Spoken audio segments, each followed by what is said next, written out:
Jesus. Amém. Amém. Todos nós, certa feita, já nos deparamos com a música que introduz aquele filme Toy Story, interpretado na voz do Zé da Viola. Amigo, estou aqui. Eu sei, você já está cantando aí na sua mente, não é, Júnior? Amigo, estou aqui. Se a fase é ruim, são tantos problemas que não tem fim. Não se esqueça que ouviu de mim, amigo, estou aqui. Você cantou no seu coração, eu sei disso. Como é bom ter amigos com quem contar, sobretudo nas horas mais difíceis, naquelas horas em que mais precisamos de um ombro amigo, de alguém que nos acolha, que compartilhe conosco das nossas lutas, que nos traga algum tipo de consolo da parte do Senhor nosso Deus. A Igreja de Cristo é esta rede de apoio na longa e dura jornada cristã. E Cristo, ao longo dessa jornada, nos cerca de amigos, amigos espirituais, para travar conosco as nossas batalhas. Provérbios 18:24 diz que há amigo mais chegado do que um irmão de sangue. Certamente é o seu irmão na fé. Amigos que você pode compartilhar as suas fraquezas, que você não precisa esconder quem você é. Amigos que você pode contar os seus medos, os seus anseios. Amigos que vão te corrigir e te exortar quando necessário, quando você estiver se desviando ou trilhando caminhos que não são aqueles que Deus preparou para a sua vida. Amigos que, como vimos na semana passada, estarão conosco no fronte de batalha. Esse é o tema da mensagem: amigos no fronte de batalha, com todas as peças que compõem a armadura de Deus, para lutar contra as hostes espirituais nas regiões celestiais em Cristo, contra todos os principados e potestades, contra os dominadores deste mundo tenebroso, contra Satanás e os seus ardis. E é sobre isso que vamos tratar hoje, no finalzinho dessa epístola de Paulo aos Efésios, tão rica, tão preciosa, depois de uma série de exposição nos últimos meses. E como aprendemos lições preciosas com essa carta. O contexto, como vimos, no qual ela foi escrita, é de dificuldades, sim, é de lutas, é de privações. Paulo estava preso em Roma, isso no início da década de 60, por volta de 61 a 62, ele escreveu essa epístola. Ele estava preso por causa do testemunho do Evangelho de Cristo. Paulo estava preso, mas a palavra de Deus não, o Evangelho de Cristo não. E ele escreve essa carta mesmo em prisões. Juntamente com essa carta, ele escreve também a carta de Colossos, que tem um paralelo muito próximo com a carta aos Efésios.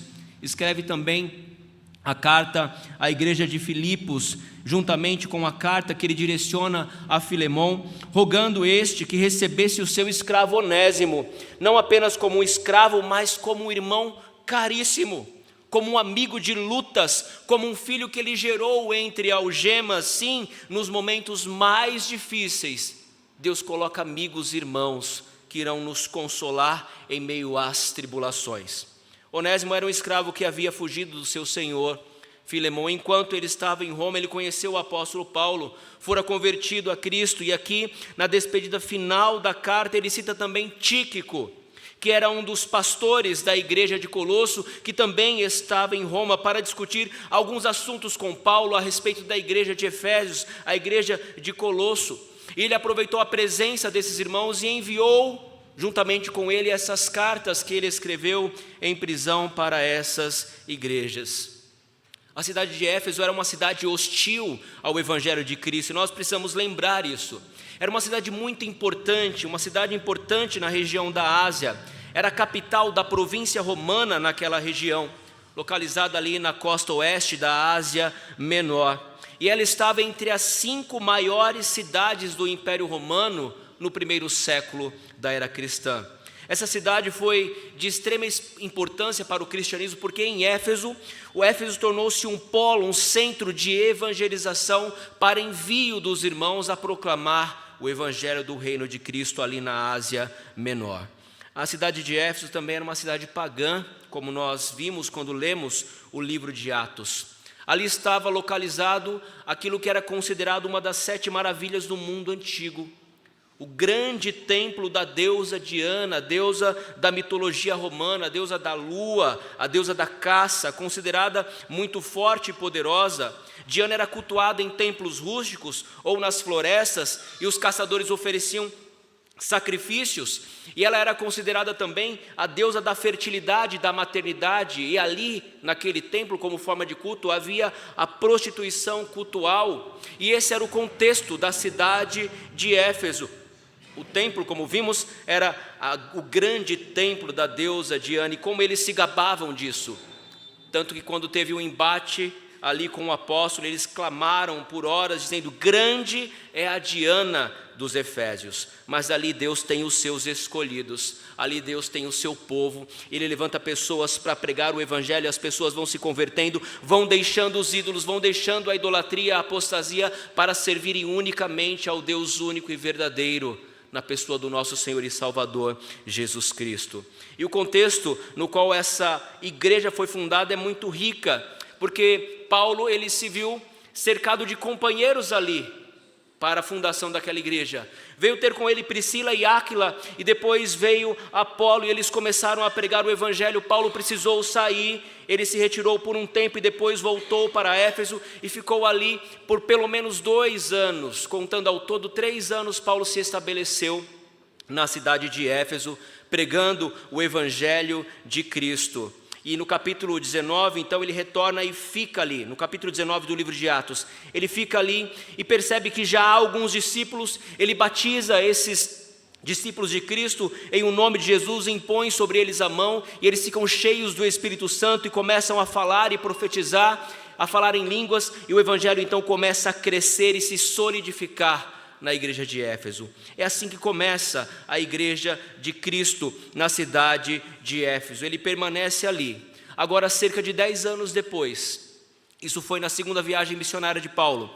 10 anos depois, Paulo está preso, e ele se preocupa com aquela igreja. Ele quer saber notícias daquela igreja, ele se preocupa com o andamento daquela igreja, e a preocupação de Paulo, ele deixa isso claro quando ele tem o último encontro com os presbíteros daquela igreja, é que sobre aquela igreja viriam lobos vorazes que não poupariam o rebanho. E por isso então ele escreve essa carta para encorajar. E revisando tudo aquilo que nós já vimos ao longo desses meses, no capítulo 1 nós vemos a economia da Trindade, conforme foi cantado pelo pastor Gerson. Nós vemos o Deus uno e trino trabalhando em prol da salvação do seu povo, da salvação dos seus eleitos. O Pai escolhendo Cristo, aquele que veio cumprir a obra da salvação, morrendo na cruz e tornando a salvação possível a nós, pecadores, e o Espírito Santo que nos foi outorgado como penhor, como garantia, como certeza da nossa salvação. Caminhando no capítulo 2, nós vemos a realidade que nós temos quando estamos ausentes e separados de Deus. Sim, nós estamos mortos em nossos delitos e pecados, até que, segundo a sua rica e misericórdia, Deus nos salva por meio da sua graça e nos separa então para as boas obras. Deste modo, aprendemos que devemos viver em união. Não há mais divisão no corpo de Cristo, não existe mais gentios e judeus, mas a barreira da separação foi quebrada, e agora esses irmãos precisam unir-se em um só corpo, como concidadãos dos santos, como famílias de Deus. Um tema muito rico e precioso nessa carta é sobre a unidade da igreja, a comunhão do corpo de Cristo. No capítulo 3 somos exortados a receber os gentios que estão sendo salvos, porque eles também são co-herdeiros das mesmas bênçãos que nós somos. Eles também são membros do corpo de Cristo, eles também são participantes das promessas de Cristo. E aqui nós temos um alerta à igreja para sermos receptivos aos pecadores penitentes que se achegam a Cristo, acolhendo-os como verdadeiros irmãos na fé. No capítulo 4, ele mais uma vez retoma o tema da unidade. E agora a ordem é: se esforcem.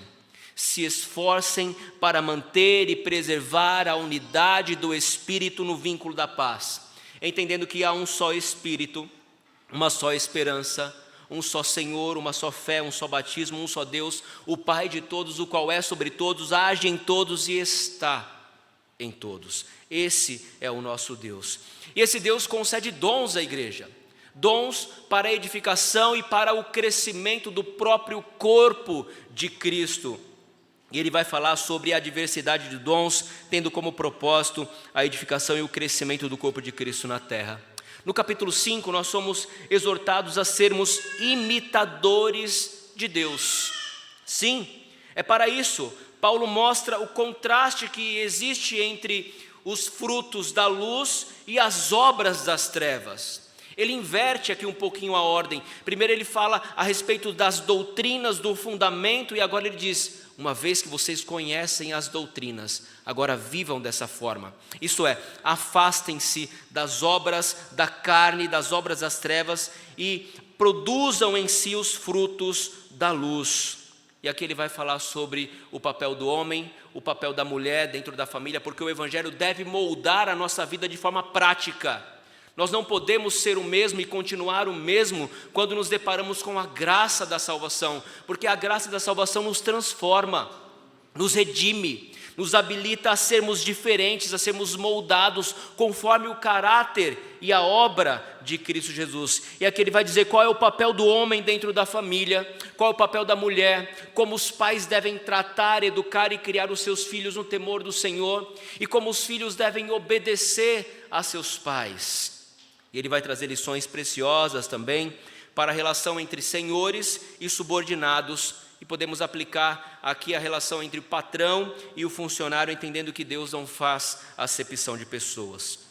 Por fim, somos lembrados no capítulo 6 que nós estamos em guerra, que a vida cristã não é um playground, a vida cristã é um campo de batalha, e por isso devemos ficar firmes diante das ciladas de Satanás, entendendo de uma vez por todas que a nossa luta não é contra o sangue e a carne, mas contra todos os principados e potestades nas regiões celestes. E por isso é necessário tomar toda a armadura de Deus, o cinto da verdade, a couraça da justiça, os sapatos da preparação do evangelho da paz, o escudo da fé, o capacete da salvação e a espada do Espírito, que é a palavra de Deus. Mas agora no finalzinho dessa epístola, caminhando para o fim, nós vemos que nós não estamos sozinhos nesse campo de batalha, que Deus nos dá amigos, guerreiros para ombrear conosco no fronte de batalha, guerreiros que quando cairmos eles nos acudirão em nossas fraquezas e dirá: levanta, levante, como aquela lutadora do judô, levanta e dá a ele a glória, porque nós precisamos estar de pé diante do inimigo. Portanto, meus irmãos, com esse texto nós aprendemos que Deus nos provê de amigos em meio às batalhas. Esses amigos nos servem de consolo a fim de seguirmos em paz, amor e fé na graça de Cristo. A primeira verdade que eu quero que você guarde em seu coração é que você não está sozinho. Deus nos cerca de amigos amados e fiéis que nos servem de consolo em meio às lutas. Olhem mais uma vez para o texto. E para que saibais, versículo 21, também a meu respeito e o que faço, de tudo vos informará Tíquico, o irmão amado e fiel ministro do Senhor. Foi para isso que eu vou-lo enviei, para que saibais a nosso respeito e que ele console vosso coração. Harry Yersby nos lembra que não estamos lutando a batalha sozinhos. Há outros crentes que estão conosco na luta e devemos ter cuidado para encorajar uns aos outros. Meus irmãos, a vida cristã é para ser vivida em conjunto. A igreja nada mais é do que a união, a reunião, o ajuntamento dos soldados de Cristo. Soldados que ele tem levantado ao longo da história do cristianismo. E neste campo de batalha no qual nós estamos inseridos, é necessário lutar e encorajar e apoiar uns aos outros. Paulo escreve essa carta para encorajar os crentes de Éfeso. Ele, por sua vez, foi encorajado por meio da vida de Tíquico e outros irmãos que o Senhor colocou na vida para sustentar o ministério de Paulo. E agora ele vai enviar Tíquico aos Efésios para que ele possa igualmente encorajá-lo. O apóstolo Paulo, em suas cartas, sempre mostrava as suas fraquezas, o seu lado humano, carente das orações dos santos. Ao mesmo tempo que ele orava pelos santos de todas as igrejas, isso era um peso para ele, isso pesava para ele, a preocupação com todos os santos, porque ele compartilhava das suas lutas. Ao mesmo tempo ele rogava às igrejas que também orassem por ele, orassem em prol da sua vida, da obra, do ministério da palavra, para que Deus continuasse fortalecendo o apóstolo Paulo para continuar pregando o evangelho de Cristo. E foi justamente com esse propósito que ele envia Tíquico, o propósito de informar a seu respeito daquilo que tem feito e do que Deus tem feito por meio dele.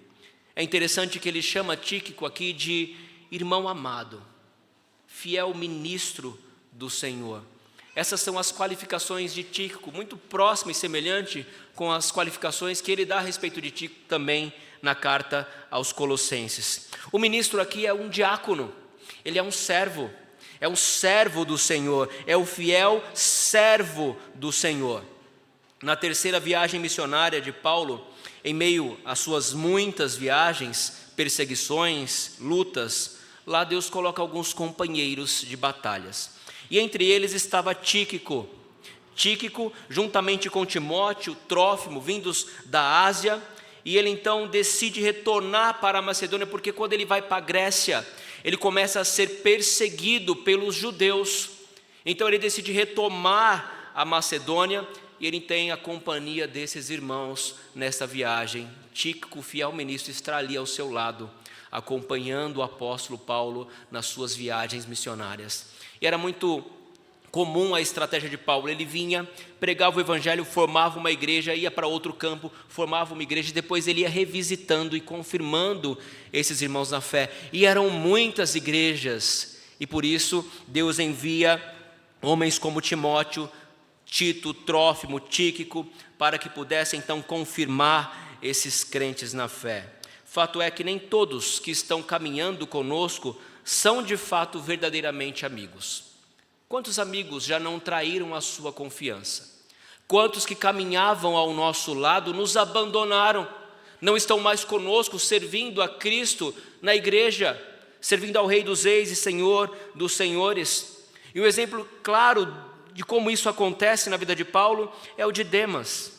Demas é mencionado como um cooperador no ministério de Paulo. Quando ele saúda Lucas, o médico amado, ele também menciona Demas na carta de Filemon e menciona como seu cooperador, ao lado de Aristarco, de Marcos e também de Lucas, o médico amado.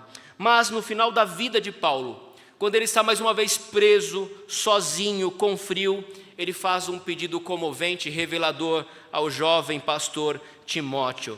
Ele diz: Timóteo, vem ter comigo e vem depressa, porque Demas, tendo amado o presente século, me abandonou. Há amigos que vão te abandonar ao longo da caminhada. Demas o abandonou e o fugiu, foi para Tessalônica. Ele diz: Crescente foi para a Galácia, Tito para a Dalmácia, e somente Lucas está comigo. Então ele diz a Timóteo: toma Marcos, que me é útil para o ministério. Quanto a Tíquico, mandei-o para Éfeso. E a vida cristã é assim. Existem amigos que vão te abandonar ao longo da jornada da fé. Amigos que vão apostatar a fé, que outrora se mostravam crentes fiéis, mas que vão fraquejar em meio à caminhada por amarem mais o presente século do que o próprio Deus. Por outro lado, Deus colocará irmãos e amigos fiéis como Tíquico, como verdadeiros servos de Cristo, que caminharão conosco até a jornada final. Não importa se terminarmos a nossa vida abandonados em uma cela fria, eles estarão conosco, nos consolando, nos ajudando, segurando a nossa mão, dizendo: eu estou aqui, amigo, eu estou aqui. Eles estarão lá para nos consolar.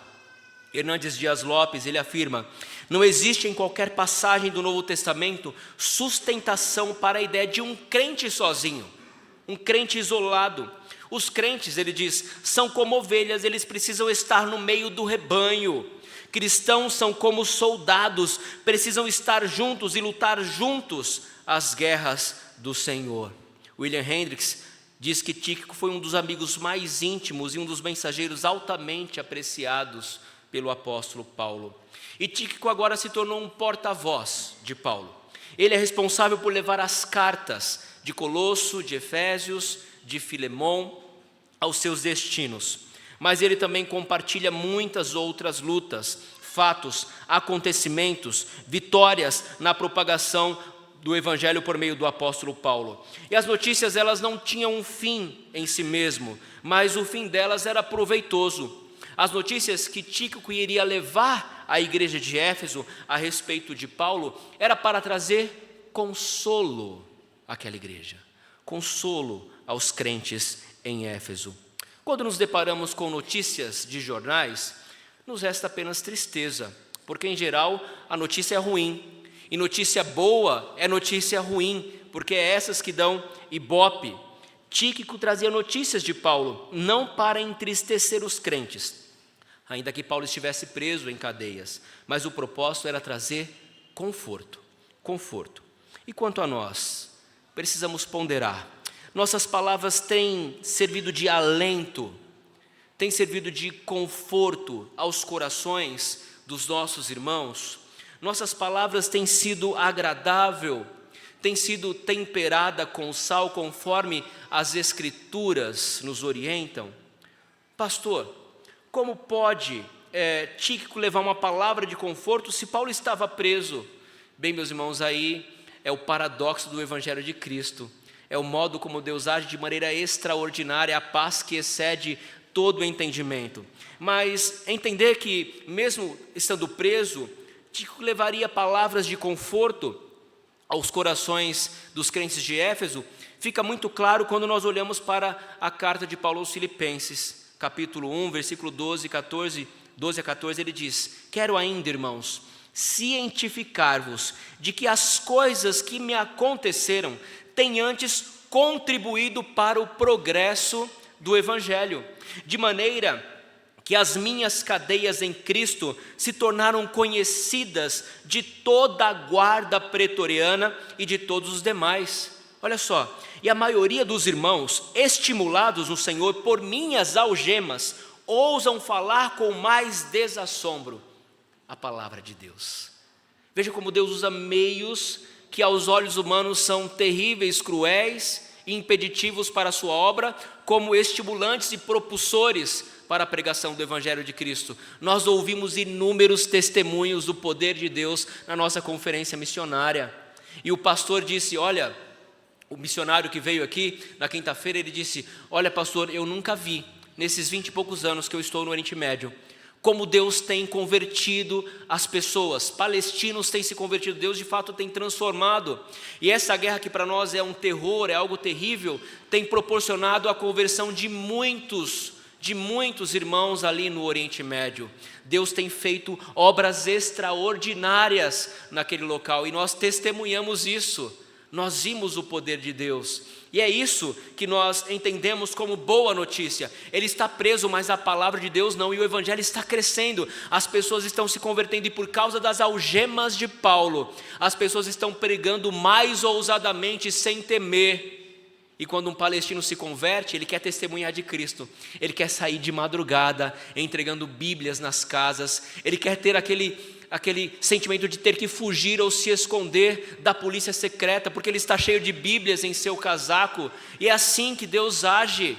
Em meio aos perigos ele preserva, ele sustenta, ele anima o seu povo para falar da obra de Deus. Da mesma forma, Tíquico tinha o dever de levar notícias a respeito de Paulo, não para entristecer, mas para trazer conforto aos crentes de várias igrejas e criar uma atmosfera de consolação e fortalecimento espiritual com base nas promessas de Deus. Esse é o nosso Deus. Ele é o Deus do extraordinário, que faz prodígios e maravilhas no meio do seu povo, em meio às guerras, lutas e provações. provendo o seu fraternal cuidado e a sua paz através de amigos, irmãos, amados, fiéis ministros de Cristo. Aprendemos, portanto, meus irmãos, em primeiro lugar, que Deus nos cerca de amigos amados, fiéis, e esses amigos nos servem de consolo em meio às lutas. Mas a segunda verdade que eu quero que você guarde no seu coração é que Deus nos dá a graça de, mesmo em meio às lutas, de provar da sua paz, amor e fé na comunhão dos santos, com todos aqueles que amam verdadeiramente a Cristo. E assim, Paulo termina rogando as bênçãos do Senhor sobre a sua igreja. Paz seja com os irmãos, e amor com fé da parte de Deus Pai e do Senhor Jesus Cristo. A graça seja com todos os que amam sinceramente a nosso Senhor Jesus Cristo. Em meio à guerra, nós precisamos entender, somos o povo mais abençoado do mundo. Em meio às lutas, somos o povo mais abençoado do mundo. A bênção final de Paulo, meus irmãos, destaca algumas características marcantes para a vida cristã. Ele deseja paz, amor com fé e também a graça de Deus em Cristo Jesus. Paulo deseja como produto final a paz, que a paz seja com aqueles irmãos. A paz nos lembra da comunhão dos crentes, da comunhão dos santos. Deus deseja que vivamos em paz, e os crentes devem viver em paz. Eles devem lutar para promover a paz. Nós devemos lutar para promover a paz. Mas é necessário entender uma coisa, que a paz, ela não é exclusivamente do homem, mas ela é proveniente de Deus. Aquele que de fato não tem a paz de Deus, aquele que não conheceu a graça da salvação em Cristo Jesus, aquele que não é salvo pelo poder de Deus, que não é verdadeiramente o eleito do Senhor, ele não consegue viver em paz com seus irmãos. Ele não consegue, porque ele não pertence a esse grupo. Ele não recebeu a paz que excede todo o entendimento para promover essa paz. E está sempre promovendo discórdia no meio da igreja, promovendo conflitos, porque ele ainda não experimentou a verdadeira paz que vem do nosso Senhor e Salvador Jesus Cristo. Porque para promovermos a paz, nós precisamos experimentar essa paz. O missionário Osni, ele disse que nós não podemos dar aquilo que não temos. Nós não podemos dar aquilo que não temos. Nós temos a solução para este mundo caído, que é o Evangelho de Cristo. Mas nós não podemos pregar e dar a outros aquilo que nós não temos. Para sermos promotores da paz, nós precisamos entender que a paz do Senhor está sobre nós, que a paz de Cristo está sobre nós, para que possamos viver em paz. Então eles desejam que os crentes de Éfeso sejam cheios da paz do Senhor, a paz seja com os irmãos, mas também o amor com fé. Eles desejam que os irmãos convivam uns com os outros em amor e fé. Esse amor e fé também eles vêm da parte do nosso Senhor e Salvador Jesus Cristo. O amor, meus irmãos, é a marca mais distintiva do crente. O amor não é propriamente um dom, porque todos os crentes são habilitados a amar. Mas sem o amor, nenhum dom faz sentido. Sem o amor, nós lemos que somos como um símbolo que soa e não tem absolutamente nenhum proveito. E não adianta você falar em línguas, a língua dos anjos e dos homens, se você não tiver o amor de Cristo em seu coração.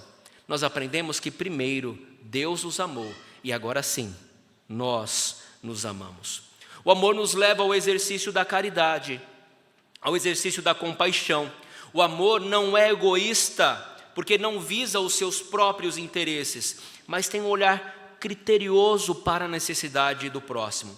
O amor não é simplesmente um sentimento, nós vimos isso. Amor na Bíblia não é sentimento, é aquilo que move a vida cristã. O crente deve ser movido pelo amor. Sem amor, somos como o bronze que soa, como o símbolo que retine, sem um som preciso, sem uma harmonia gostosa, como a de ouvir o Gerson Borges louvando ao Senhor. E aqui nós somos orientados e exortados a viver e a andar em amor. Sem amor, nada seremos. Nada disso terá importância. Ainda que você tenha fé de transportar montanhas, se não tiver amor, eu nada serei. O amor é o que nos une. O amor é o que nos torna uma família, a família da fé. E nós viveremos esse amor aqui e por toda a eternidade. E a fé, meus irmãos, é um elemento extraordinário na vida cristã. Porque a fé integral, ela deve envolver pelo menos 3 partes do seu ser: o seu coração, a sua mente e a sua vontade. Aquilo pelo qual você vive, rege e conduz a sua vida. A fé, em certo sentido, partindo do ponto de vista mental, que compreende a mente, ela é o conhecimento do Deus Todo-Poderoso. É o conhecimento da obra de Deus, aquilo que Deus fez em prol do seu povo. Mas esse conhecimento não tem sentido se essa verdade não for percebida através do seu coração e gerar você uma confiança tal de que Cristo morreu não pelos pecados do mundo inteiro, mas pelos seus pecados.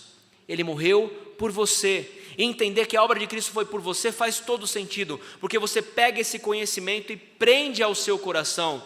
E essa verdade, esse conhecimento faz todo sentido para você agora que você captou com o coração. Como nós cantamos, é de coração. Precisa compreender não apenas o intelecto, mas o coração.